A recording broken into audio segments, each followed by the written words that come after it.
Hello there. Very good afternoon to all of you and welcome to the Economic Times IBM Reshape Tomorrow Manufacturing Industry CEO Roundtable. Thank you all for joining us here today. Today we will chat on the subject Beyond COVID, Manufacturing's Innovation Imperative. My name is Alokesh Bhattacharyya. I'm Senior Editor at the Economic Times and I will host today's discussion along with my colleague Suchetana. Hi everyone, I'm Suchetana, Senior Assistant Editor with Economic Times. I welcome all of you to today's discussion. Manufacturing is, as we know, the core to the strength of any economy, and a dialogue among CEOs of different segments of manufacturing will hopefully throw up a lot of takeaways for all of us. And we have a very powerful panel today, so let's do a quick round of introductions. First and foremost, Dipali Goenka, CEO and Joint MD, Welspun India Limited. There's Abhijit Roy, MD and CEO, Berger Paints India Limited. Vidya Sharma, Managing Director, JSPL. We also have with us Ashwath, Managing Director, Cummins India Limited and Tata Cummins Private Limited, Vivek Bhatia, MD and CEO of Thyssenkrupp Industries India, and Sandip Patel, Managing Director, India and South Asia of IBM. Before we dive into the discussion today, let's do a very short context. And according to BCG, which does an annual ranking of 50 most competitive companies in the world, I was reading some of them. You have to notice that of the 162 companies surveyed since 2005, only 8 made the list every year. And only 12% actually ranked in the top 50. 10 or more times. So this highlights the serial innovation is actually harder than one can imagine. But in the current rapidly shifting customer and competitive environment, I think it is essential. Absolutely. And while the role of innovation in a post-pandemic world, it cannot be accentuated enough, let us also take a look at the manufacturing sector in India today. IIP data released last week shows a contraction of 1.6% in January. The maximum contraction is happening in two sectors, manufacturing and mining, which are also the most critical sectors for creating new jobs. So this data actually shows us that India's recovery is still a little uncertain, a little bit on rocky ground. But the data, of course, in India, comes with a lag. So we will soon find out from the leaders here on the panel today about the about the reality on the ground. Many saw the pandemic as India's moment to become the next manufacturing hub, right? And can Atmanirbhar Bharat and other policy reforms that we've seen in the past 1 year almost aid the ease of doing business and turn the country actually into a global manufacturing hub? What role does innovation play here? All these questions we hope will be answered today. We have to remember, as Elon Musk famously said, that innovation in a company does not actually depend on individual qualities, but on ecosystems, strategies, governance, performance management, etc., that the company holds close to itself. But before we go to the panel to ponder over all these issues, I'll request Alokesh to present the ET-Cantor CXO survey. I will do that very shortly, Suchetana. But before that, I would like to welcome Sandip Patel, MD of IBM India and South Asia, to deliver his welcome address. Thank you, Alokesh. So 2020 served as an inflection point for industries across the board, especially those like manufacturing, which witnessed the unprecedented impact on demand, supply, and workforce availability all at the same time. COVID-19 has made manufacturing organizations rethink how to work, design, construct, source, and operate differently.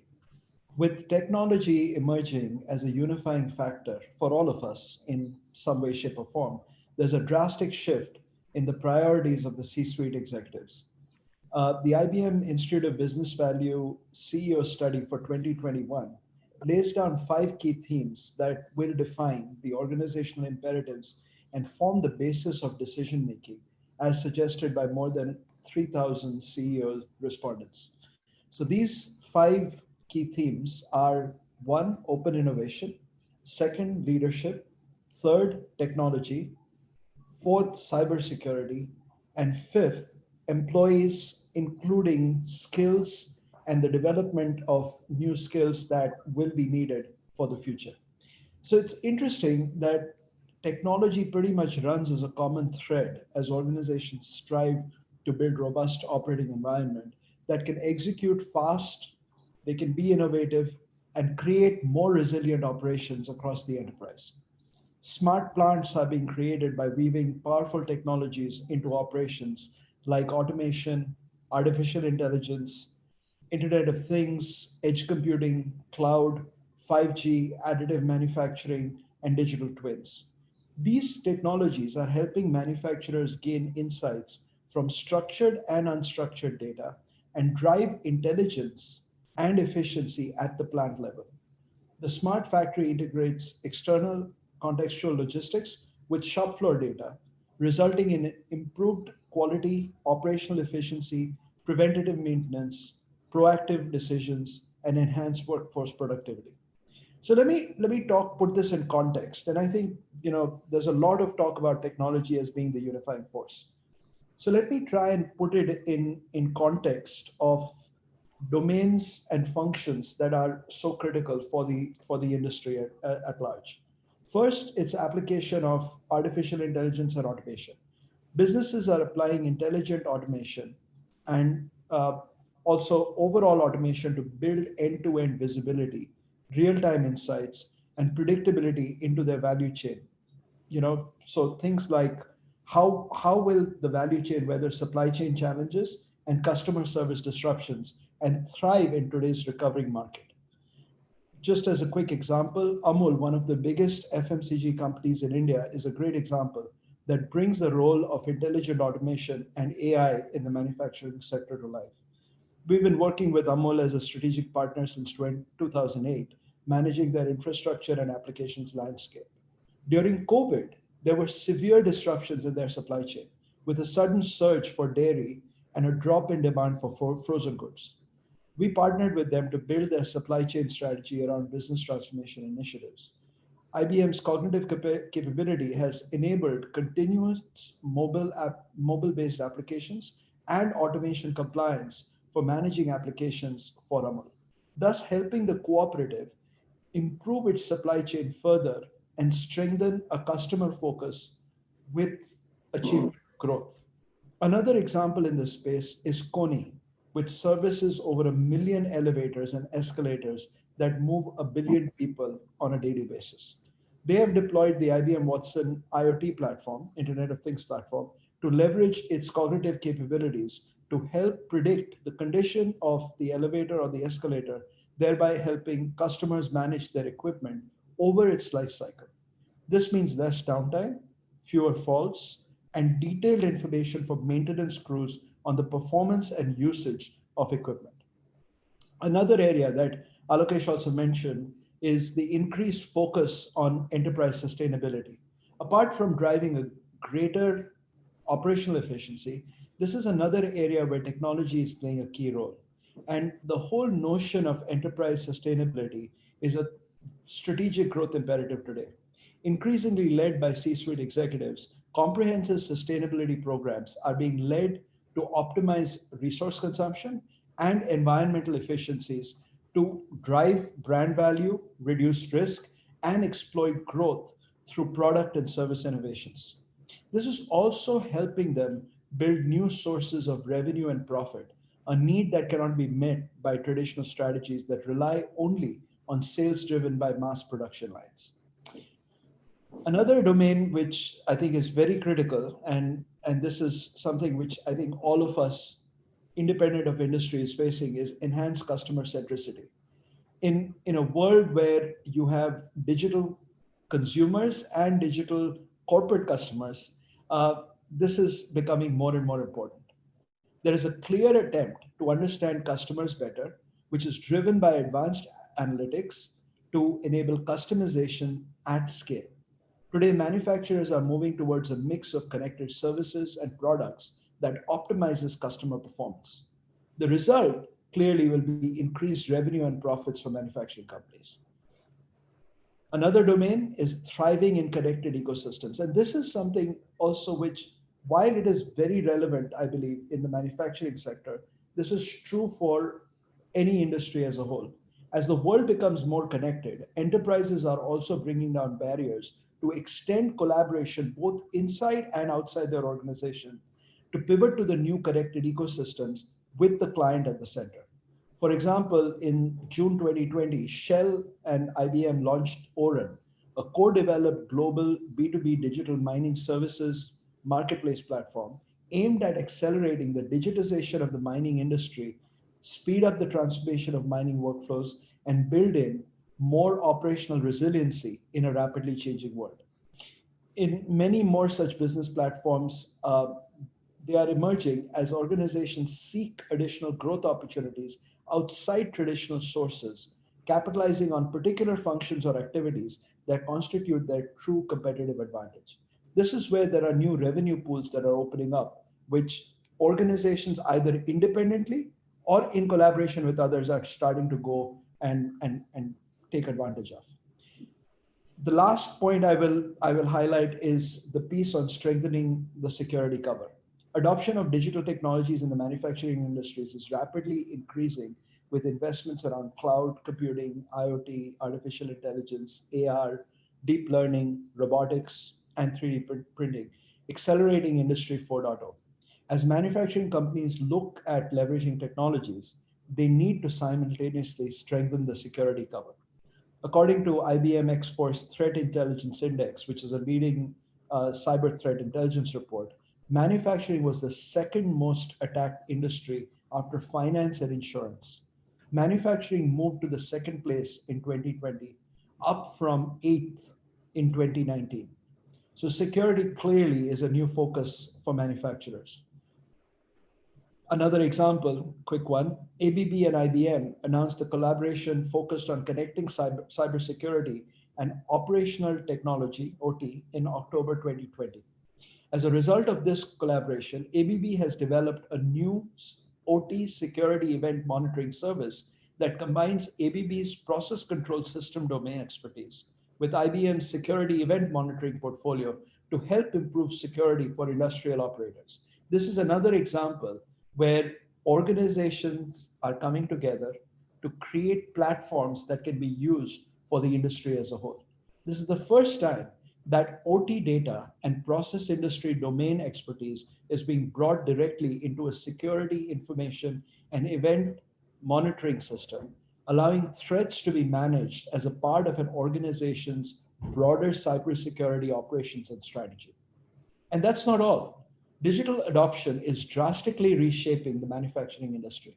I'm happy to be a part of this conversation and look forward to delving further into some of the areas driving rapid transformations in the sector and how India is poised to become a hub for manufacturing and enabling futuristic digital change in the manufacturing industry. Alokesh, back over to you.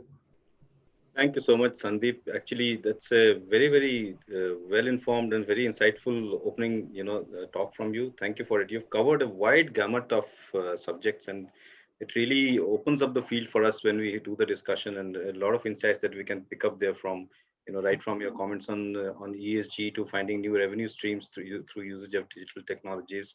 One of the things that I've always wondered if 3D printing ever, catches critical mass, what happens to your supply chain? I've not yet got an answer to that from even supply chain experts. So hopefully we have some time to ask that question today. Dipali, you wanted to answer it? No, I can answer. I think 3D is important, but 3D is only for the value, kind of based products. Otherwise, for the mass, you need manufacturing. Yeah, of course. No, but, things are moving very fast. The other day, I read a report about how somebody created in Germany, I think, if I'm not wrong, Vivek, right? So somebody built a house with using a 3D printer. It was quite unbelievable. We don't know what that technology will finally be put to use to in the future. Let's see. But Sandip, thank you for your note. Right now what I'll do is we have done this survey with Kantar, India's #1 survey agency. We surveyed a lot of CXOs in India around the time, the lockdowns were beginning to ease and the pandemic was more or less, the peak had started to subside in October, November, and we started to get some insights from organizations. So just allow me to share some slides from that survey.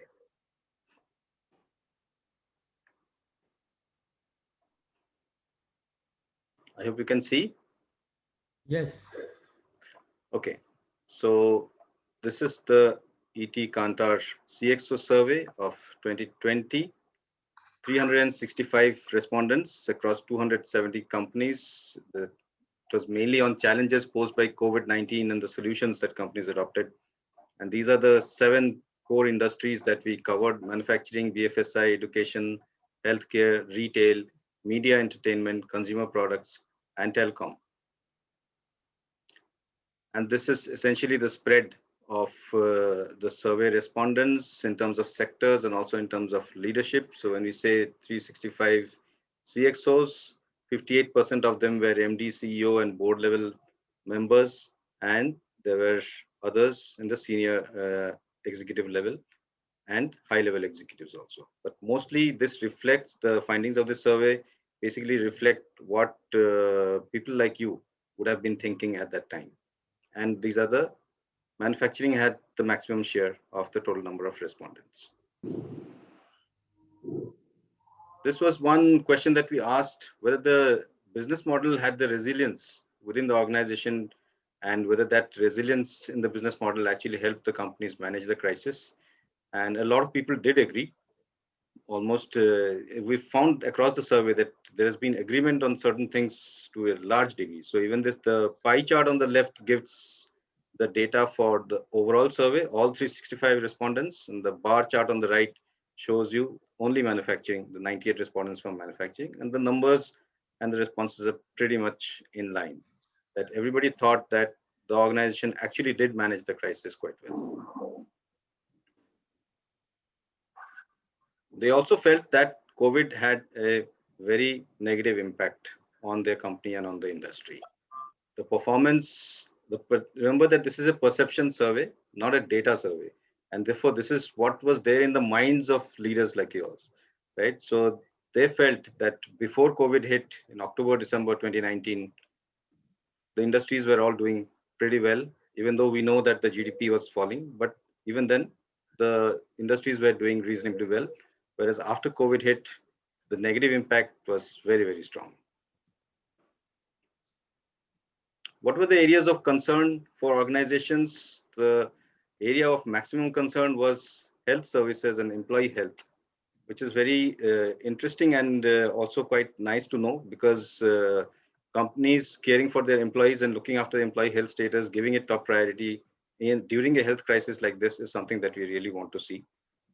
Cybersecurity risks, like Sandip said, the ranking going from number 8 to number 2, that is one ranking that you really don't want to go up in, right? Where you're saying that you are actually more attacked than you were before, it's the second most attacked. But that is the case here. And this is only manufacturing data, where you're saying that apart from employee health status, cybersecurity risks were among the top concern areas for organizations during the pandemic. So what are the actions that organizations took? Mostly, they looked at making their IT network strong, strengthen the IT network, and cybersecurity risks, addressing them came slightly lower down the pile because there were more important things to handle at that time. And cybersecurity could also be combined with IT resilience to ensure that the backbone, stands up to the pressure. But empowering the remote workforce and the supply chain resilience, these are the 4 factors that came in terms of what the companies focused on during the pandemic and what are the actions they took. We asked a forward-looking question, and the response is on expected lines. More than 90% people responded saying, yes, their organization will definitely fast-track technology adoption in the future. Again, the pie on the left reflects the entire survey universe, and the bar on the right reflects just the manufacturing segment in it. And both are well over 90%. In fact, if you look at the pie on the left, the 365 respondents, or 95% respondents agreed with this. 92 for manufacturing, but that's hardly any difference. The important thing is, which are the areas that are considered important for technology integration in the future? In terms of for manufacturing, remote workforce at that time remained the single most important area. Empowering the remote workforce, making sure that they were secure, making sure that the protocols were secure, making sure that the business continuity was upheld through the remote workforce getting enabled properly. Those are the things that really came through very, very strong. Data security, privacy, and resilience of the infrastructure. These are the three things that came right on top. And the other three, as you can see, those also got very high scores in terms of where the CXOs think technology should be invested in future. Where should the technology investments go into? These are the areas that were thought critical. There's much more. There are some more slides, but I think stop there. Otherwise, this will go on very, very long. Thank you so much, Alokesh. Thank you so much. And let's dive into the discussion. So I'll go to Dipali with the first question as we begin this panel discussion today. Dipali, yesterday, remember, we were talking about commodity prices. They're very bullish. So my question to you is that at a time when your input costs are rising, given the rising price of commodities, how are you balancing this, the rising price of commodities, which is your input cost, and ramping up capacity? So I will say that commodities are, I think, at a challenge everywhere. They're under pressure across all the commodities. And so cotton, of course, we have seen a massive, massive jump. And not only in cotton, dyes and chemicals across and everything across. So I think here important is like, and I think Sandip has put in very well, technology is going to play a very big role, acceleration of technology and automation. And that's where we have also started working at Welspun. So I think now even to calibrate and to be competitive in this world of Vietnams of the world and the other competition that we face, we will have to be, so it's not just commodity. So commodity is going to be an element today, but it's going to be something else tomorrow. So as an organization and all of us, I think we should be looking at how we calibrate. And I think automation and technology will be a very important part of that, Suchetana. Innovation and product development, I think, is going to be a very important part again. Upskilling your labor force, I think that's going to be very important too.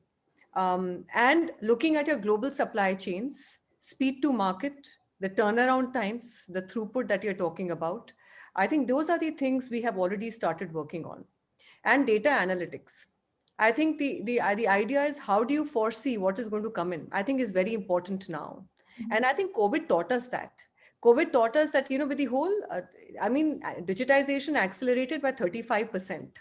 And we saw that, the demand just went in a frenzy. Mm-hmm.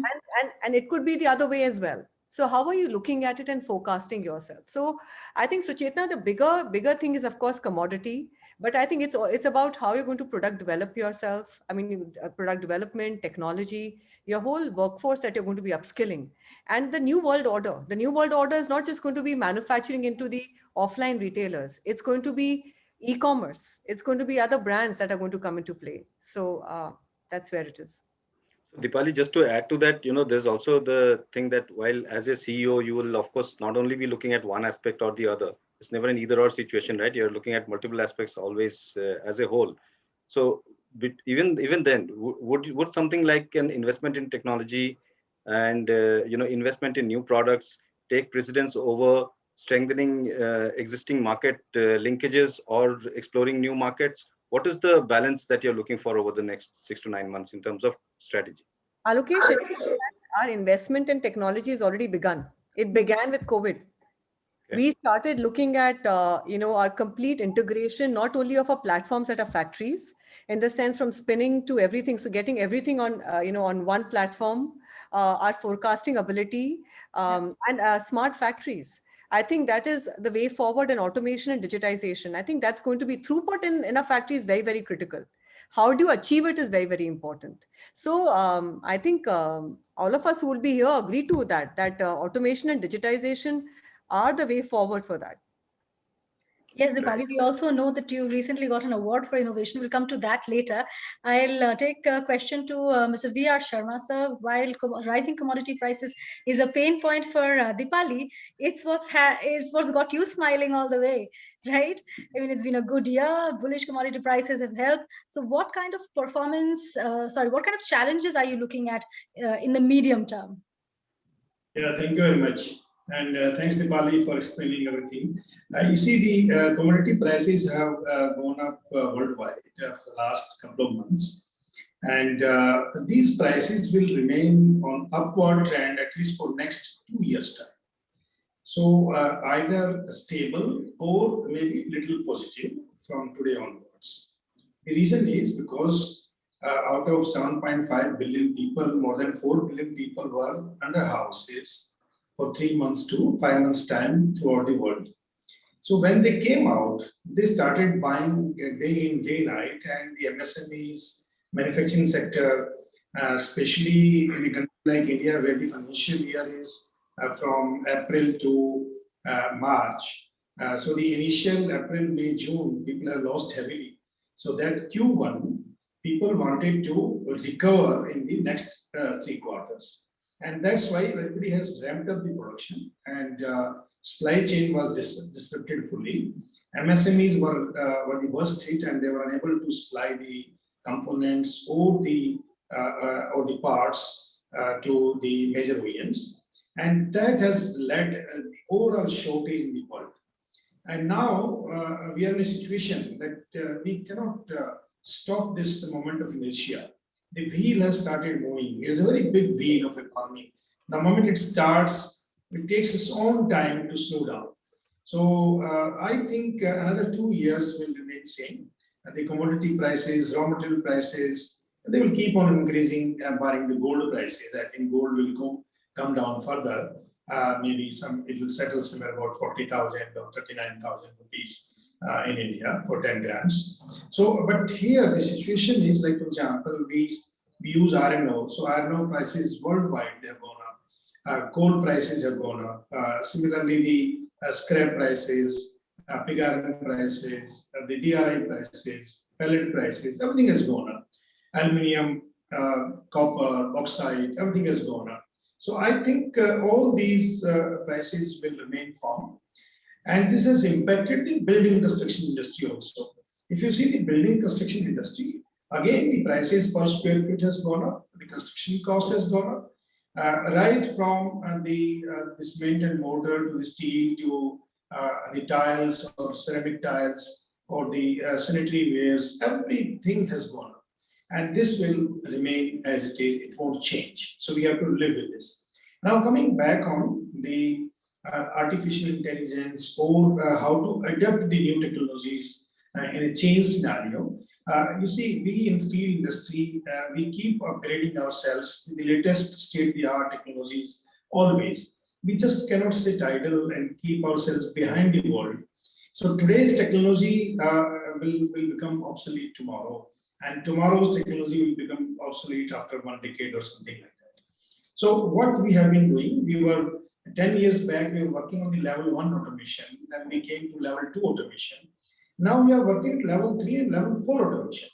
So this is what already implemented by most of the steel producers in the country.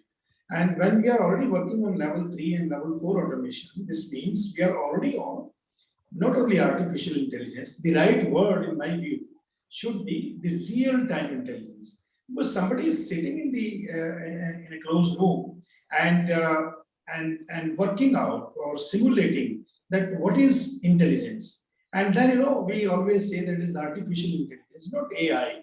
It is a real-time intelligence because people, those are those who devise these applications or devise these programs, they have put up their n number of hours in developing something which is usable by the industry. So now coming to COVID, so we actually in steel industry, we have worked out very well during COVID time. When the entire world was down, we thought that why not to explore the possibilities. We took a link from Honorable Prime Minister's speech when he told that there are always opportunities during the bad times or the challenging times. So we pondered upon this very seriously, and we found that the people were hunting for the material because most of the steel mills around the world, they were closed or they were working at 20-30% capacity utilization. So we found big queue of customers who were ready to pay upfront, and they were looking for the steel. And this is how we started exporting steel to most of the world, right from east to west, right from up to Australia and on the western side up to Brazil. So this is what we did. So we found that April, May, June, I would tell you I'm thankful to Government of India. We earned the ever highest EBITDA in our company. We earned the ever highest sales turnover of our company. And we did about 80% of the exports out of the total produce we did. Then June, July, August, we surpassed the April, May, June. And again, we did our highest EBITDA. And again, in October, November, December, we again surpassed April, May, June versus June, July, August. And the last quarter, third quarter, October, November, December was still very high. And hopefully, quarter 4 will be much higher than quarter 3, quarter 2, quarter 1. So I think we have been very successful in utilizing the time. Thanks to Government of India, initially they declared moratorium, and though we didn't use it, and you will see that the steel industry has paid back more than 35,000 crores of debt to the Indian banks. So we are earning money, and it is our responsibility to pay back. And rightly said by Mr. Rakesh Jhunjhunwala once that if there are good ROIs, return of investments, then the new investments are likely to come. Otherwise, new investments will never come. And this is what we are witnessing now. More and more steel industry, component industry, car industry, automobiles, vehicles, two-wheelers, four-wheelers, they will be coming. Last point, the manufacturing sector, it does not only contain, or it does not only contribute to the nation's overall GDP by 15 to 20%. No, it contributes about 75 to 80%, because everywhere the manufacturing is involved, whether it is banking sector, what the banks will do, there is no manufacturing. What the building industry will do, there is no manufacturing. What the real estate will do if there is no manufacturing. What the water pipelines, water management will do, there is no manufacturing. Similarly, what the people will do, there is no manufacturing. So IT sector, the intelligence, the artificial or the real-time intelligence, everybody is working for manufacturing sector, except for the commodities like food grains. Yes, they are the food growers, and that is a different agro-based economy. But finally, 50% of that also is routed through the industry. So MSMEs, the large-scale industries, and the overall manufacturing sector plays a very, very vital role. So be it mining sector, be it manufacturing sector, be it building constructions or real estate, everything is working and revolving around manufacturing. Thank you. Thank you, Mr. Sharma. That's a very, strong advocacy of the manufacturing sector. And 75 to 80%, yeah, okay. Maybe not in terms of revenues, like you're saying, turnover, not as share of GDP, but influence in share of GDP, most certainly. And really like I said in the beginning, I'd like to have a more engaging conversation. And Abhijit, if I can come to you on this, and everybody else, please feel free to, jump in whenever, because this first section is really about, more about what we are expecting over the next few months. So Mr. Sharma talking about, how everything has come back, and cars and, buildings and everything. That's good news for you, no, Abhijit? I mean, I've already seen your volumes go up by some 30-35%. You have to unmute yourself. Yeah, so very interesting times, I must say. We began the year with a minus 48% first quarter. So the volatility, you can perceive that by the end of third quarter, we were at 32% volume growth and 25% value growth. So it's been up and down. So you prepare yourselves, for a shutdown or a semi-shutdown, and then you suddenly have a surge in demand, and you don't know how to scamper back into normalcy and try to produce as much as possible, and almost operating at almost 100%. So that's the type of fluctuation which keeps happening in terms of demand.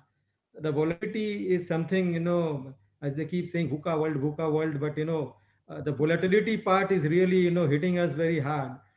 Some of the software which we now have gone in for a much more aggressive, we used to have this demand planning and the software which was running, but now we have moved on to a much better version of it, much stronger version, I would say. We got into O9 and a very robust software, basically looking at how to plan these things better, how to predict the demand better, and to change accordingly the supply chain, entire thing has to be aligned to it. The second part of it is, digitization, which came into, play. And this is very normal, in the COVID period, with everyone sitting at home. Obviously, e-commerce and, DIY became very important. Some of the people who were sitting at home, they suddenly decided to become hobbyists, and, a lot of requests started coming to us. I want to paint my, glass vase, or something, I want to do something in my home, and can you send some, sort of aerosol cans which I can use for painting. So we actually introduced one category called iPaint, which we went and then opened up a e-commerce channel on our own, and started selling these items. We put it onto Amazon as well. And this is something which we are looking at. In fact, there is a lot of work happening on robotics along with it. We just had a conversation with a very interesting startup recently, and on how to use robotics to paint, very interesting pictures, as you see it outside in abroad. If you see the walls being painted, it was a very interesting one which he was trying to demonstrate. Is an Estonian gentleman who's residing out of California now, and he showed us this very interesting stuff which can be used. And as of now, it's slightly costly, but it can be brought down, I think, gradually. Imagine a robot painting your house. Yeah, it is, very, very interesting stuff. Of course, it won't, substitute, but some of the big jobs that is done, and some of the paintings that need to be done and replicated, very accurately on the wall, possibly those type of things can be used. Mhm.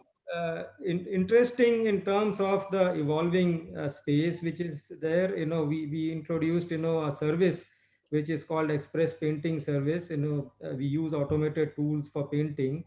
At the COVID times, then we adapted it for the COVID scenario. We created an app and, ensured that every individual's temperature, the painter's photograph, the details, the temperature of that painter could be recorded and kept there, so that the individual consumers can look at it and be assured that, whatever work is happening in his home is safe. And we called it Safe Express Painting, and it's been, receiving very strong sort of customer support, especially from the cities, Right. when we have introduced this. So Abhijit, as you talk about building these tools which have added to your resilience, what do you think are the challenges going ahead in the next, say, 6 months to a year? So in terms of, as I said, one of the big ones is, the volatility and the predicting of the demand. And the prediction of demand is difficult, and you need to react to that. Second, someone, Dipali mentioned, and Mr. Sharma was scaring us that, it will going to last for 2 years. So the commodity price is something, which is an issue, because, if that remains at these levels, obviously, either we have to take a price increase and pass it Yeah. on. That is something which, many of us are hesitant at this stage, Mhm. because demand per se might be affected. We don't know how the stable the demand is. So if you try to do that, then it might result in a little bit of a slowdown in the demand. It's really not a buoyant demand. Some of it is past, pent up demand which is Yeah. there. So we don't want to tinker too much there. On the other hand, if you don't take up the prices, you have this price pressure on you, and the margins get squeezed. So it's a thin balancing act, which you have to do, and then maybe selectively take up prices in the categories where people can afford to pay, and in some of the mass categories you remain where you are. So that's what we are playing with, and that's the challenge which one has to, face, in the near future. We'll have to take on price indexing models. I think, Abhijit. I think, when you talk about price when it goes up, I think that's what we've done. We do a complete price indexing model with our customers in the terms of commodities and everything, and see how does that calibrate accordingly. And because otherwise, how do you pass on the, how do you, you're not going to be mitigating those costs, and we'll be. No, true, Pali, but there are two types. One is the consumers, and then that is a call which we can take relatively Mhm. more easily, and especially the stronger brands, we can pass it on. But the B2B side, where we deal with, suppose, customers which are auto customers, or they don't want to do this indexing part. So you have to get into a long, prolonged negotiation with them in terms of, whether the prices, whatever changes have happened, whether they will give it, and what time they will give it, and what percentage they will give it. So it is always a debate on that side of it. Absolutely, I agree with you. You're on mute, Alokesh, there. Yeah. I was trying to do it, as multitasking. Unmute karo and talk also at the same time. So I'm trying to, Vivek and Ashwath, you guys need to come in at any point. We're talking about, right? Let's have this discussion. Whoever wants to come in first, just talk about what performance you're looking at for your industry and for yourself in the next 12 months, and what are the primary challenges you see. I can We'll go. all jump in. Sandip will also come in from the technology perspective. Sure. So I can go next, and Yes, sure. I think it's been a very interesting period. Like some of our other panelists have said, we've had a whole quarter where we pretty much produced nothing, and then so we were expecting things to take a longer time to come back. But that has not been the case. Things have bounced back much faster than what we were expecting, and the way the government has made liquidity available in the market. And this is true not only in India, but we are seeing it in multiple countries in the world, especially in China and in North America, and even in certain parts of Europe, that demand has come back very strongly. And as a matter of fact, it's come back so strongly that we are facing all kinds of supply chain issues. Many of you would have heard that the automotive industry is facing problems with semiconductors. And so that is an issue we are bang in the middle of. And what really happened was when the demand went down, the auto industry cut back on its demand, whereas the electronic consumer goods industry like mobile phones, etc., especially countries like China, they bumped their demand significantly for those products. And their purchasing power is so large that they have locked up semiconductor manufacturing for the next, I would say, 6 to 8 months at least. And so this, at least the automotive industry is going to go through this crisis for another couple of quarters. And so this is a situation where we have so much demand that we are now allocating product to customers because we send ourselves on semiconductors. And I'm agreeing with some of the panelists that we are at an inflection point in India where I see strong demand for at least the next 18 to 24 months.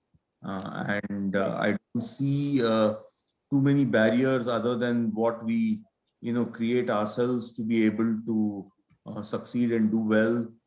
Certainly there is significant amount of commodity pressure, but the companies that are innovative, that have always been focused on cost, always been focused on productivity, always been focused on getting more value out of the investments they made. Those are the companies that are going to succeed. And in our brand promise itself to customers, it's all about innovation and dependability, because the products our company makes are for working machines, so products which have to work 24/7. And so we've always believed in dependability. But if we could not be innovative, we would not be able to meet the needs of the customers, which are changing on an ongoing basis.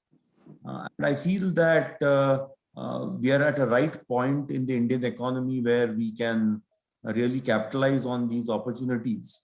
But we have to be focused and determined to do better than others and put our money where our mouth is and keep making progress. Right. From Ashwath Ram, who's bullish on the Indian economy and had a very positive thing to say about demand coming back and demand sustaining. I'll come to Vivek. Vivek, we were reading an interview that you'd given in December 2019, where I remember you said that Thyssenkrupp is eyeing revenue of 4,000 crore over 5 years. Are you still that bullish about India? And what has been your key Well, transformation? 2019 seems a really long time ago, no? Yeah. Yes, So, it does. Yeah, maybe go let me start by saying, my blood group is B positive. ahead. Okay. So it's So, hard yes. not to be optimistic. Okay. So, and what are the key transformations that So- your India division went through in this Correct. COVID? So maybe, when I say optimistic, what I mean to say is I'm always looking in every situation, what is the opportunity that we have. So now last year, when we were just starting with this lockdown phase and, we had a quick management team meeting and we said, what's the opportunity? And so we realized that, if we were going to be sitting at home, all of our customers were also going to be sitting at home. So we said, this is the best time to go into a marketing overdrive. And trust me, over the next, over the lockdown phase, we conducted over, webinars covering almost 3,000 plus people, right? And we had attendance from MD and CEOs, who otherwise would have never had time to attend a technical presentation from Thyssenkrupp. But all our client MDs and CEOs attended because they had nothing else to do. So this was just simply brilliant for us. And fortunately, somewhere in March this time, we had just pressed the deal that we are going to, get into MS Office 365. So, we were just ready with all the digital tools exactly at the right time. And we just completely leveraged it to the hit. So I was really smiling when I saw the slide from Alokesh that, there are still some CEOs who are not convinced about digitalization. I think the percentage was 3% or 4%. I think God save them. We'll try and connect you to those who were surveyed. And I think now coming to innovation, I think this is really, really important, especially from a manufacturing perspective. I think we are a company, where our tagline says engineering tomorrow together. Yeah. Right. So we are constantly focused on innovation. And in fact, I think a few years back, MIT in their global ranking came up with Thyssenkrupp as one of the most innovative companies. On the one hand was Uber, on the other hand was Tesla. And we were somewhere in the middle, the only manufacturing company to make that list. So it's in our DNA. I think we are working on every aspect you can think of. So be it 3D printing or IoT, Industry 4.4, you name it. In fact, last year, throughout all this chaos of COVID, we launched our first digital product for sugar industry. So we were not waiting for the world to come back. We were rather on it. And the first results were so encouraging for our customer that now we are getting. You're talking about your biomass boilers, are you? That rhythm of how do we now take it forward? No, this is for our sugar products. So centrifugals where you are refining the sugar. Okay. So I think this is really the time to innovate. I think Mr. Sharma already told us that we are in a commodity super cycle. So the cost side is not going to be easy on us. The only way is to look at new segments, look at pricing. And I think the opportunity is there because where we are in India today is touch wood. I think it's one of the most resurgent economies. If you look at any survey, the rebound in India is the sharpest, and it will be perhaps the fastest growing major economy. So in this environment, our situation is no different. I think in our 75-year history, today I can very confidently say we are looking at building by the end of this year, one of the best order backlogs we've had in our history. And the next 6 to 9 months are equally exciting. I think whether all our end user industries, cement, mining, sugar, power, if I look at all of them, they're simply booming. Right. So which is fantastic news. But competition is equally strong. So you can never sit back and say, we are not going to sharpen the saw. So we are constantly looking at, how are we going to improve competitiveness, working with our supply chain, to get the best prices out, but also focusing on technology. And I think coming to technology, I think one of the biggest or most exciting things we are doing is aligning ourselves to the environmental needs of our country. And you mentioned the biomass boilers, and specifically in that area, I can tell you we have launched a technology from Denmark in collaboration with our licenses there. And we have built some of the first boilers which can use this crop stubble and burn it in a meaningful way so that we avoid this pollution across all of North India. So we are working in these areas. We are now bringing in the next technology which will focus on municipal solid waste. We are innovating on the CFBC boiler to have a diversity of fuels, because if coal goes up, you need to have petcoke. If petcoke is not there, you need to use rice husk or anything. So we are building that capability in our boilers to handle a diversity of fuels. At the end of the day, Vivek, we'll come to that a little later, because you're answering our questions which are coming up about innovation. Yeah. So Vivek, you're talking about innovation, and innovation is actually our next subject. So what Suchetana and I are going to do is that we are going to both disappear from here, so that you guys can talk to each other and you discuss amongst each other what is. See, innovation has so many things, right? Is it product? What is critical? Is it just ideation and thinking of things? Technology can always give you lots of things. You can make your robotics, robotic arms and things more sophisticated in your plants. Get your factories smarter, put in more money. Or are you going to use it for business processes? Are you going to use it for customer experience? Right? Because ultimately, whether you're B2B or B2C, you still have customers, right? You're going to you have customers, and you have to look after their experiential needs also. So where is your bigger push in terms of innovation within the company, and which part of innovation are you really going to hit hard on? That is something that you talk to each other, and Suchetana and I, we are going to keep quiet. Sandip, maybe you want to start by giving the vendor's perspective, the technology perspective, ki kya ho sakta hai, and then we'll see what the others have to say about what they are doing. Sure. I'll make a couple of points. I think a lot of I like to think about. We are not here anymore. So look, I'll make a couple of opening statements, and I will not profess to be an expert in this industry, though I talk to a lot of clients and we work with a lot of clients doing this. But I think there are sort of three fundamental domains that we need to think about when we think about innovation, and particularly given the accelerated digitalization that we are seeing around the world, right? So one is clearly, I think any industry, any business you talk to today, they are in a rush to say, how do we both digitize, but do it in a way that makes us a lot more agile and enables us to sense and respond to marketplace changes in a very agile, very quick manner. And this gets into the automation, a lot of the points I talked about in terms of automation, digitizing your core processes and others, so that when there is something new that has happened in the marketplace, or your customers are looking for something more, you are able to respond to that quickly, number one. Number two, respond to it in a way that customers are now used to getting a response, not just from your industry, but from the other industries as well, including financial services, anyone for that matter, because these are the same customers that are working with other industries as well. So that is, in my mind, that is sort of par for the course. You've got to do that. But there are two other dimensions of innovation, which I think are very important. And I think not just in industry as a whole, but in manufacturing, I think in particularly so.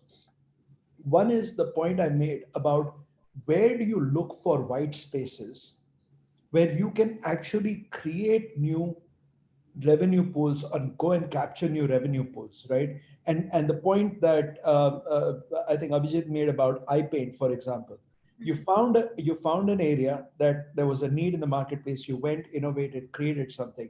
I mean, I see that also happening with IoT, for example, Internet of Things. Many and I saw it from the other side because I used to run the insurance sector for several years, and with people like Grupama and others, now I see it with Maruti and others, who are using Internet of Things, not just to create new ways of using data to provide location diagnostics and others to their customers, but that becomes the source of data for insurers to start creating new products which are at point of risk kind of solutions, right? So this notion about finding white space and needs that are emerging in the market because of these digital ecosystems, I think that is a huge space. And I will tell you that even as a technology firm ourselves, that is one area that we continue to look at on a proactive basis to say, where are those white spaces where you can actually create new revenue pools and create new value propositions that customers are looking for. And then the third domain, which I think is linked to that second one, is in these digital ecosystems, where do you find traditional and non-traditional collaborations? Because today, in today's world, the digitization allows you to do E2E collaboration in a much more effective manner. This is where, we've been talking a lot about hybrid cloud, open architectures, and all the rest of it.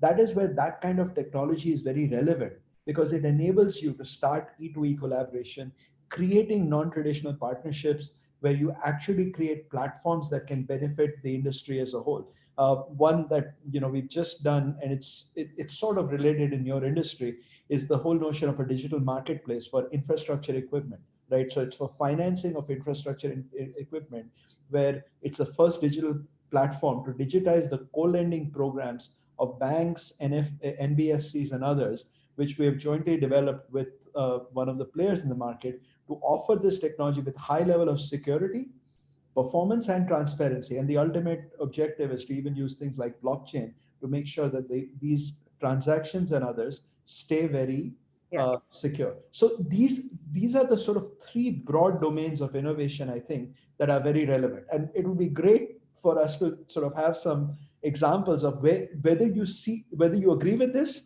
and secondly, what kind of models are you seeing in your industries as well? Yeah. So I can start with an example. Dipali, did you want to go first? No, you can go first and post after. Okay.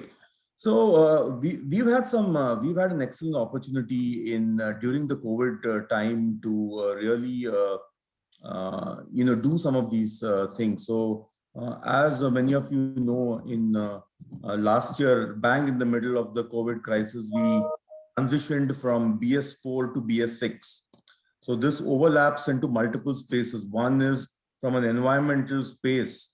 We went to a product which was pretty basic from use of electronics and technology in diesel engines to stage 6, Euro stage 6, which reduces carbon emissions, reduces sulfur, reduces everything by about 90%. So it's a significant jump in technology which catches India up with the rest of the world.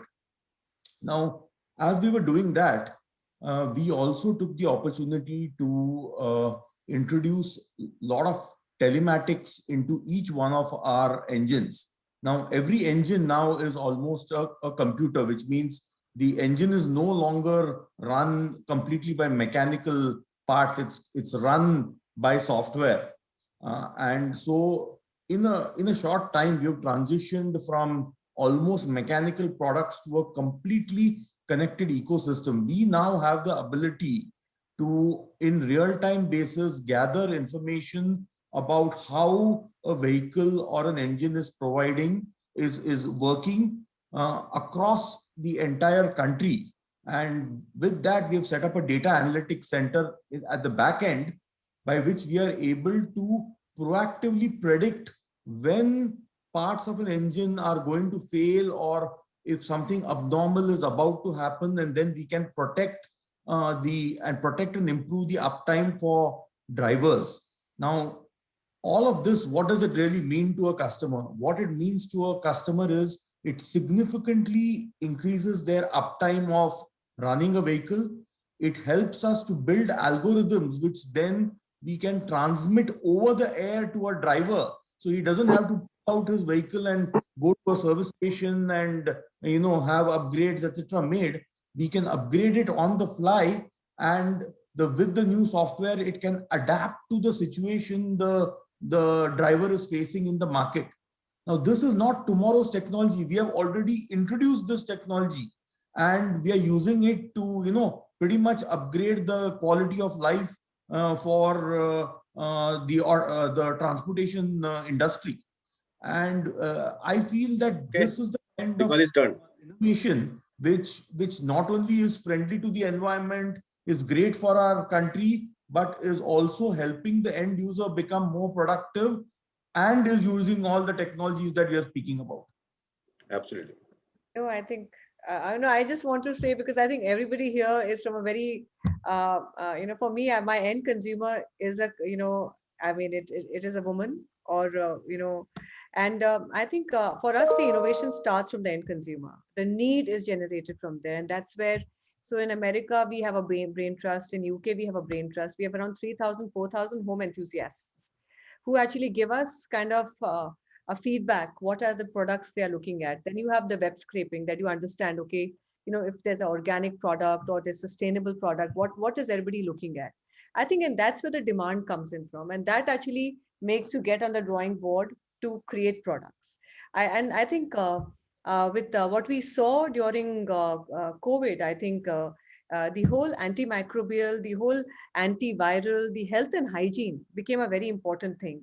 So apart from being, your people washing more towels and sheets and having more home improvements at home, people were also looking at not only, mental health, and sleep was very, very important. So like when people spoke about, like, okay, people were staying at home. So mental health was really important. Sleep became so, we have we have a whole sleep system called the hygro system, which enables the, which actually makes a person sleep better. So those are the things that start, actually they generate from the consumer. It's always about the consumer at the core. And that's where it, takes on. The other thing, Sandip talked about blockchain.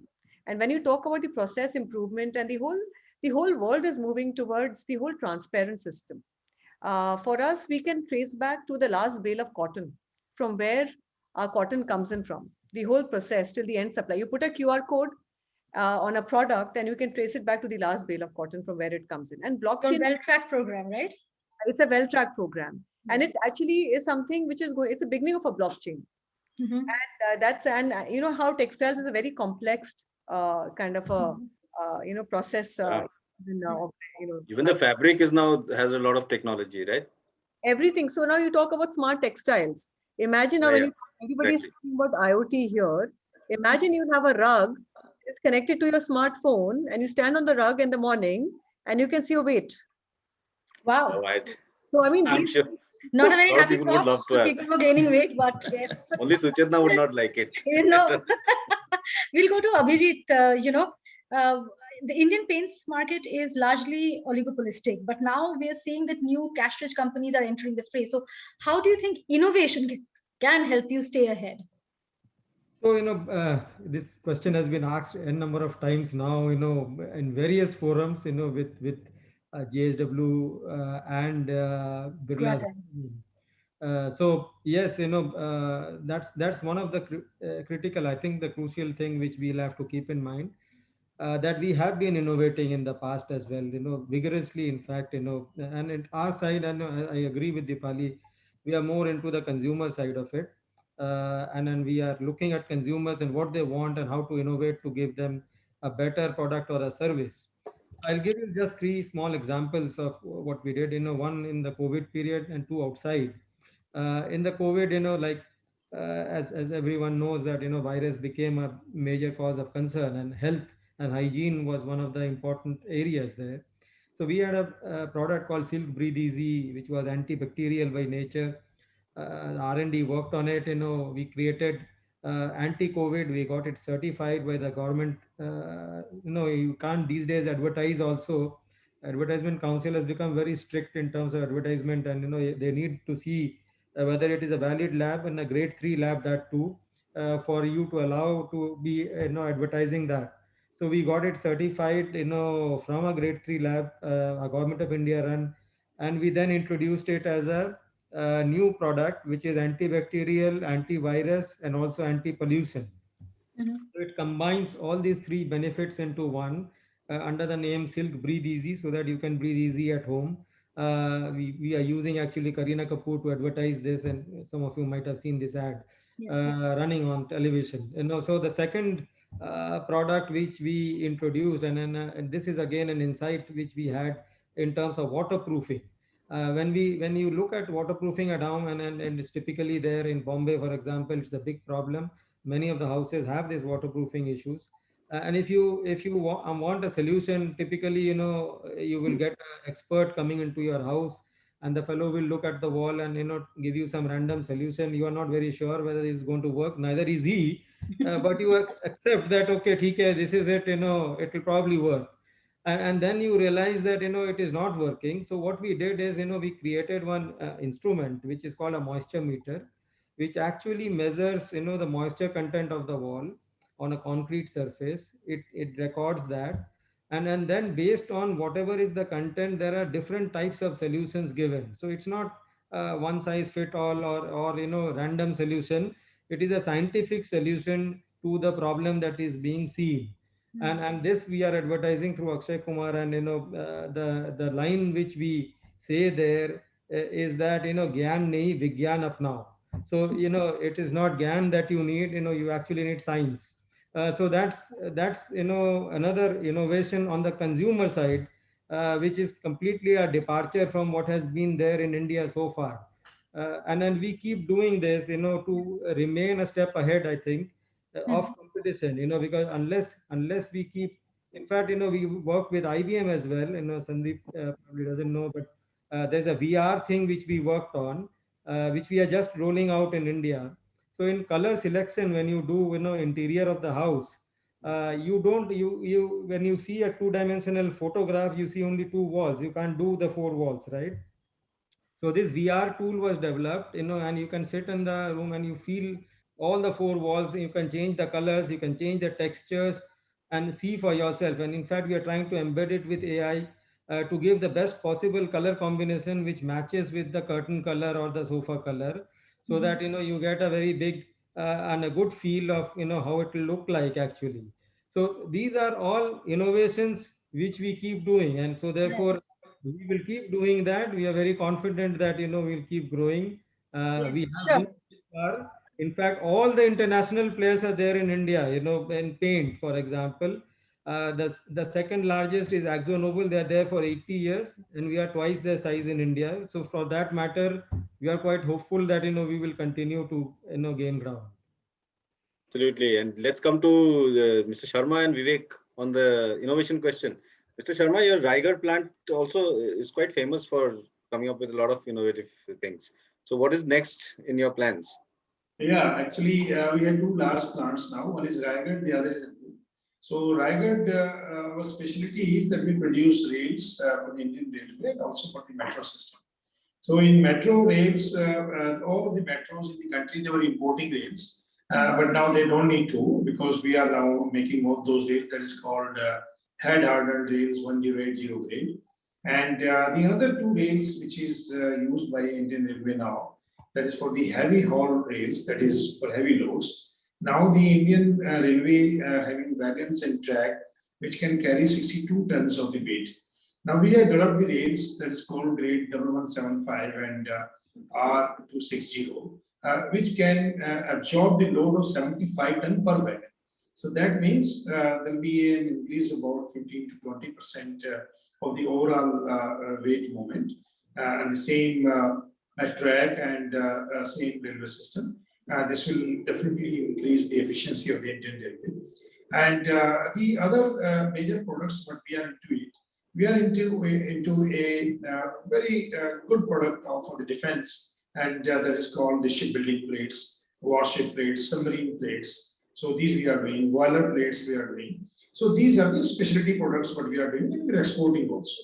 So what we are finding the challenges today in the country, we have requested Government of India that MSMEs are the backbone of the country. There are more than 60 lakhs registered MSMEs in India. And out of these 60 lakhs, at least more than 40 lakhs are running into losses. And MSMEs are our very large customer also in together. So what we are requesting Government of India that there should be one electricity, one India policy. Means one tariff throughout India. So one tariff, one India policy. The electricity tariff should not be more than 4 rupees per unit today anywhere in the country.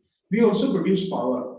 And we are selling power to grid through the e-exchange in the range of rupees 2 rupees 60 paisa to 3 rupees.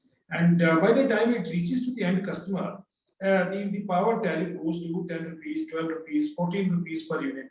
This is too much. So Government of India must work out how to control the cost of distribution and how to recover their losses by making some mechanism, or in real time artificial intelligence is to be used by Government of India and the state electricity boards where the power is going and how the electricity which is bought at 2 rupees 60 paisa or maximum 3 rupees per unit, how it becomes by the time it reaches to the consumer at 10 rupees or 12 rupees or 14 rupees. The other area which we are requesting Government of India, that India is having more than 350 billion ton of coal available. God has bestowed us too much of coal. And the whole world is telling the coal is going to be unfriendly, and today also people feel it is unfriendly. So this means the coal will not be used in times to come. What we are requesting government, that we must try to gasify all this coal, and we should convert this coal into hydrogen. We should convert this coal into syngas. We should convert this coal into SNG, that is equivalent to petroleum gas. We should convert this coal into power, coal into overall electricity generation, coal into hydrocarbons, coal into plastics, and coal into the fertilizers. So this 350 billion ton coal, if we start using, that means for another 80, 90 or maybe 100 years, the country does not need to import even one drop of fossil fuel. And the country will become in true sense the Atmanirbhar. So these are the two agendas what we are suggesting to Government of India. That one, there should be one tariff, one nation theory. And the number two is coal should be utilized to be used as gas or for the generation of hydrogen. The whole world is talking on hydrogen. If we produce coal to hydrogen, then India will become the cheapest hydrogen producer in the world. And you can imagine that if we come to that level, that means we are total Atmanirbhar.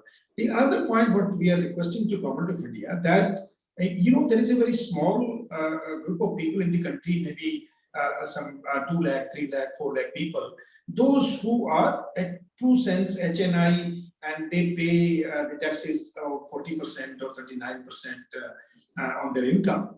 So when we have the corporate tax of 25%, then why on individual the income tax should be more than 25%? This is what we are telling to Government of India, that please enable them to invest into the country and they will generate employment for the nation. If a person who is entrepreneur or wants to become an entrepreneur and he or she is having an income of say 5 crore, 6 crore, 7 crore per year, so why should he or she be charged 40% of tax? They should be charged not more than 25% of tax. The balance money they can definitely invest in generating. Mr. Sharma, I think all of us could do with a little bit less of income tax on our incomes. Not just the HNIs, but even poor people like me. Thoda sa tax kam ho jaye to. Dipali, you wanted to say something?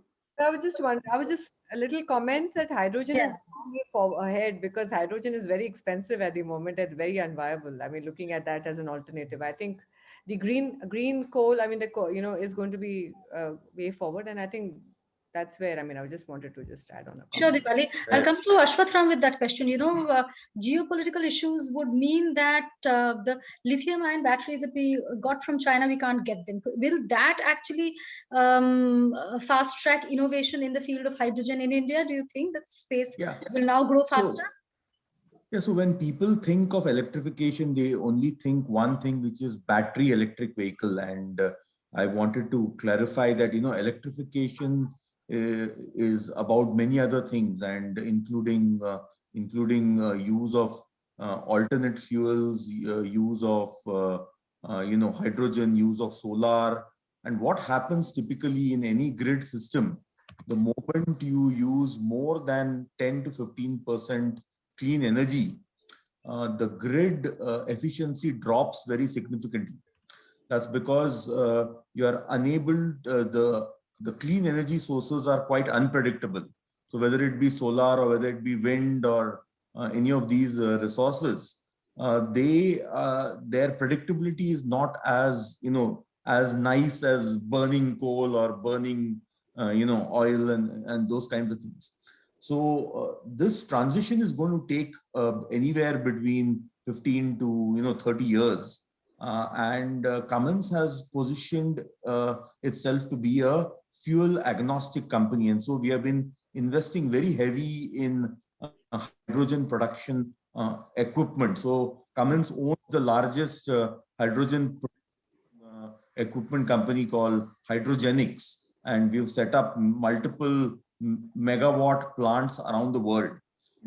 And I still find that we as India are very confused in the sense that we don't have consistent policy. So if you take Europe, which is the largest investor in hydrogen technologies, followed by China, I would say we are way, behind in terms of the kind of investments we are making. And if we certainly want to be more independent in the future, we are going to have to make some of these investments, and the technologies are getting more and more mature. We have abundant clean energy, and certainly hydrogen is a great way to store some of this clean energy and reconvert it and use it for multiple applications. So I think it's an exciting time for this space, but we are going to have to focus policy. We can't be like today we want to do CNG, tomorrow we want to do methane, after tomorrow we suddenly say we want to convert all the sugar cane into ethanol, and not have any consistency of policy, nor have a clear long-term plan. And companies like ours are more than willing to take the experience we have from multiple markets around the world to help define the roadmaps very clearly, so we can consistently move. Absolutely. Dipali, you want to come in? Just put a few words. I appreciate the points raised by my fellow panelists. The only difference today, why the hydrogen is costlier in India, is because it is a water electrolysis process, and we consume a lot of electricity in that. And electricity, as I told you, is very expensive in the country. If we adapt coal to hydrogen, then we can definitely lead the world in terms of lowest cost producer of hydrogen. I also appreciate this. Yes, there should not be policy shift every day. Government must come with a special and very solid plan that where do we want to stay for next 5 years and what is going to happen in next 1 decade or 1.5 decade. So, absolutely. Yeah. Dipali, want to come in?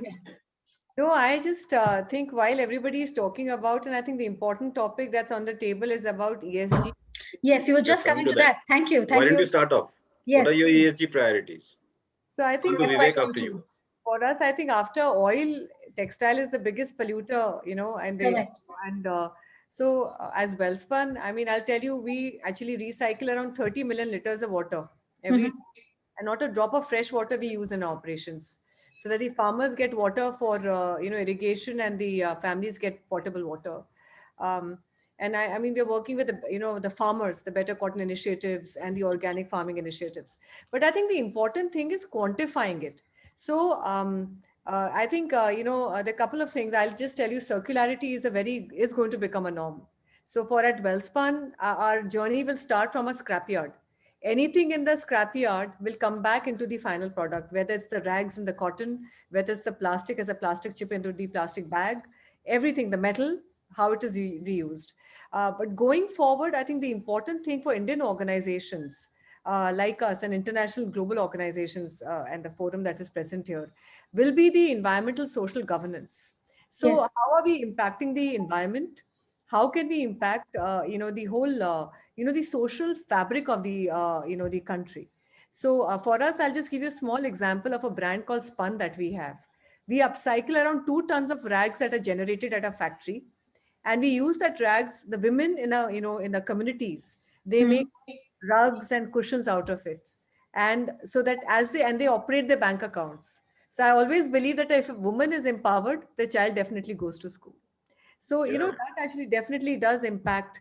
So, I think sustainability, environmental, social governance, I think they should become the mandates. And like, you have measuring indexes. So, like Sustainalytics and the others and the DJCI, how you evaluate a company. And I think they should become a norm going forward. We actually evaluate even the amount of water that we're using in a product by a software called Sophie software. So I think this will become a very important norm going forward. Absolutely. Maybe is working on Vivek, that. Yeah. Vivek. I may add, so when we look at one of our end user industries, cement, they're responsible for 7 to 8% of greenhouse gas emissions worldwide. So over there, one of the most important technologies that we have is around waste heat recovery.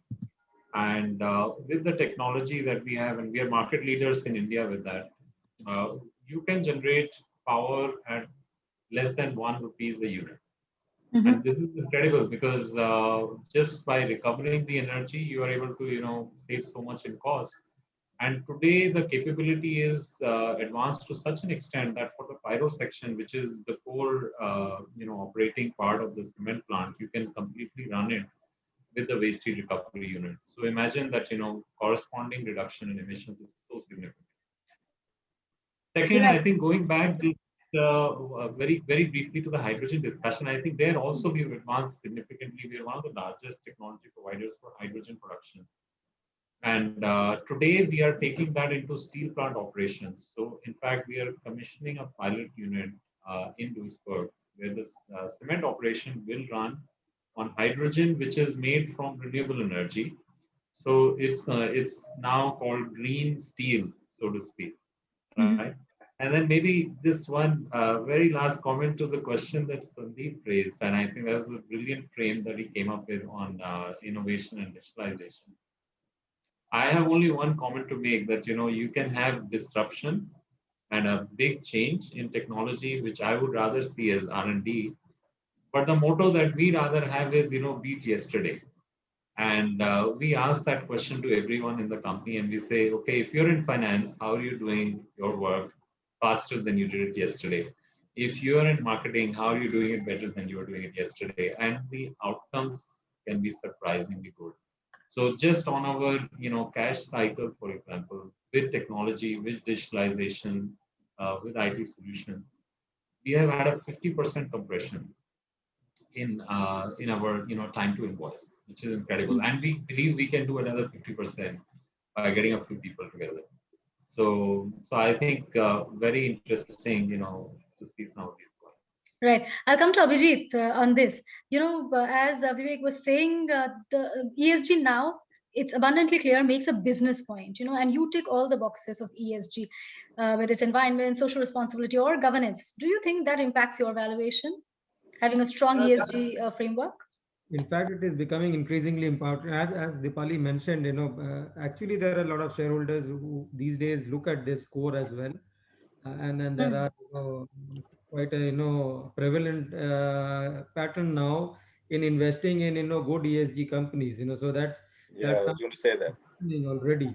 But one of the very interesting things which we are doing, on the consumer side, which is surprising for ESG, we actually acquired one company called Bolix, which is based in Poland. And then this one, actually has an insulation product for the buildings, so this, as Vivek was mentioning, and that this greenhouse effect is a big one, and then actually a lot of energy is also wasted, in air conditioning houses or commercial complexes. Now, if you insulate it, there is a saving of about 30% plus in terms of energy on a regular basis, and that's something which we also, tried out in CBRI in Roorkee. We got the certification done, and now we are approaching various government agencies and private people who are, interested in, getting into this, and then trying to, come in with this technology and, improving Therefore, the environmental, I would say, lesser energy consumption and much more savings there. So for individuals as well. Fantastic. And Ashwath Ram, what's your Yeah, take on this? And you're yeah, right so now in the USA, so there's a lot of talk about ESG over there also, right? In your headquarters, I'm sure. Absolutely. And Cummins has consistently been amongst the top companies on the global sustainability index for companies. But what we are focused on, and I'll come to India, is we have put out the 2050 zero carbon roadmap for our company. So that's been published. Our roadmap for hydrogen is published, and so we have put our verbal commitment and money to where we want to be in the future. As far as India is concerned, we are running two what we call signature projects. One is what we call monsoon resistant Maharashtra, where we are working with in multiple villages to improve the water sustainability. Of course, all factories are water sustainable and we generate more water than we consume, and those kinds of things are going on. But we are working with the Global CEO Forum on water sustainability to try to solve that problem first for Maharashtra and then for other parts of our country, and certainly would welcome more participation from more parts of the industry. The other program which we helped launch even for India, which CII is now running very strongly with, is the Clean Air Delhi and more about the Clean Air India program, where we have taken funded a lot of grassroots work on what is driving pollution, and then how industry can work towards eliminating and reducing pollution. So these are very, very exciting projects for us. Significant amount of our, CR related thinking and business related thinking goes towards these areas, and we are very, very excited to partner with more leaders in the industry to take this forward. So that's where we are, and it's a very exciting space right now. Sandip, you already spoke about operational sustainability in your opening comments. So what do you have to say about ESG as something that helps you become more competitive and generates better returns? So look, I mean, I think on sustainability, as I think everyone has said, it's not just a nice to do. I think while it really drives operational efficiencies and others, I think it's a growth imperative today. I think people are looking at it for not only driving the efficiencies and being more environmentally conscious, being sort of good corporate citizens and all the rest of it. It also drives brand value, because I think if you are able to do it right and talk about it, advertise it right, it also gets you connected better with environmentally conscious consumers, which is huge out there. And the other piece that I think it also gets to, and I think Dipali made this point brilliantly, is how you are using sustainability to actually create, not obviously do CSR and others, as you said, these women who are creating new products and stuff for them, but it also is creating new economies which you are enabling through your core operations. So I think we need to look at that very holistically. It's a good thing to do. We are doing good by really doing what is a good thing to do, but it also can actually make your enterprise a lot more formidable, I think, and make it much more relevant to your customer base on a go forward basis. Fantastic. And in fact, I remember yesterday when we were having our dry run, Dipali, we mentioned, both Suchetana and I, that we are absolutely thrilled to have a woman leader in a manufacturing panel. It's such a rarity. And thank you again, for joining us. And there's a question from the audience for you, in terms of as a woman leader, what would be the message for you, to other women workers in the manufacturing industry in terms of how they should reshape their tomorrow, going by our own program tagline? So Alokesh, for me, I think I'll just give you a small example.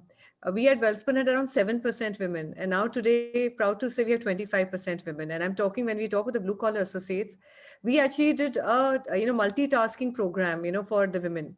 So here we not only taught the women how to multitask, but also their husbands and their family to share the workload.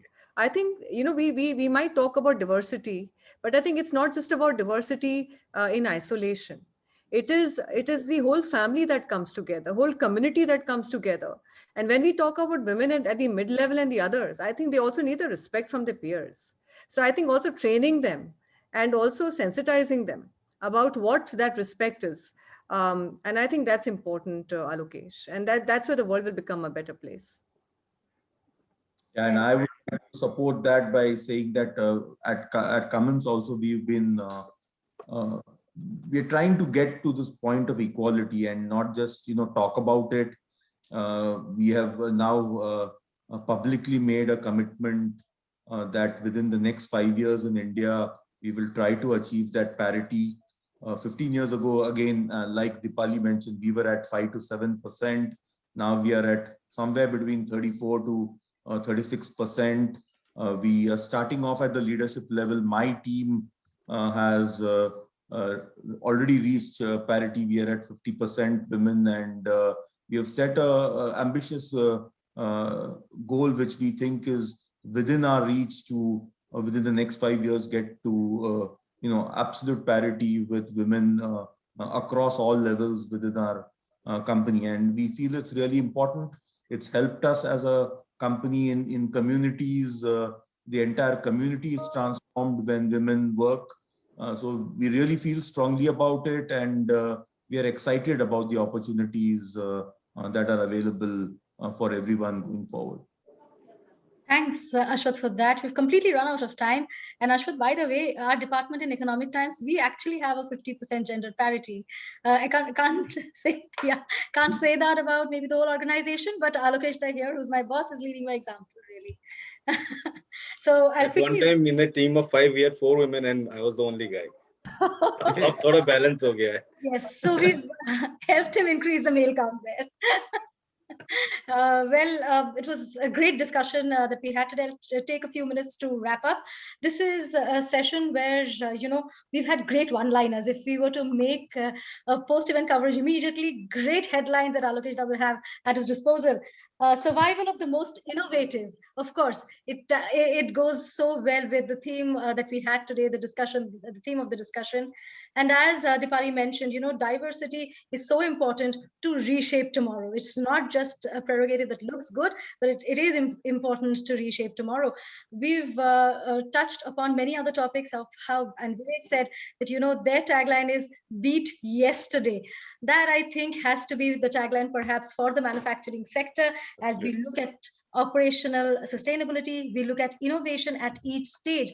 Mr. Sharma, you spoke about the innovation that the government also needs to adopt to bring in more efficiency for the entire ecosystem of the manufacturing companies in India. Mr. Ashwath, Abhijit, thank you very much for your comments. I mean, the points that you made about how ESG is helping you perform better and is giving an edge to both your companies are very important takeaways. Sandip, over to you for your vote of thanks. After that, we'll take a group photo again after Sandip. Okay, so I'll make it quick. I know we are past time, so I actually want to start off by thanking Alokesh and Suchetana. I think again a wonderful piece of work in hosting and driving this panel. And then to all my fellow co-panelists, I will just say a very earnest thank you for participating. I think excellent comments, I think excellent perspectives, and a lot for people who are going to be viewing this for them to take away and actually bring it to use to drive more efficiencies and more improvement in this sector. So with that, thank you again, and back over to you, Alokesh. Thank you, Sandip. Nidhi, can we have the group photograph? The group screenshot. Let's all look at the camera, and this time don't say manufacturing, just says cheese.